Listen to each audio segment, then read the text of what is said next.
radhës, Esselamu alaikum hoxhë nderuar. Nëse kemi marrë abdes dhe i mbathim çorapet, pastaj i dathim ato, a e prish abdesin, Allahu e shpërblet. Aleikum assalam wa rahmatullahi wa barakatuh. Nëse kemi marrë çorapat duke qenë me abdes dhe kemi dath çorapat pa e prish abdesin, nuk prishet abdesi. Është e qartë? Kemi marrë abdes, e kemi marrë çorapat. Pastaj nuk e kemi prish abdesin, e kemi abdesin. Pastaj i kemi heq çorapat, nuk u prish abdesi.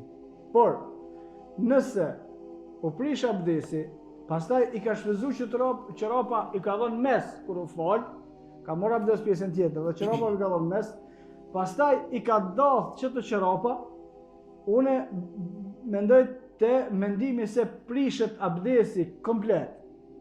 Ka një mendim tjetër të disa dietarëve më pak që nuk prishet abdesi, po duhet me i la komt, vetëm komt, për shkak se kanë bërë krahasimin me flokët, që nëse ka dhënë mes flokëve, pastaj me ru flokët nuk duhet me përsërit abdesin, por kjo është e vërtet me flokët, ama me flokët krahasimi nuk është i njëjtë flokët dhe çorapat, për shkak se flokët i kit bime, ama çorapat se kit bime.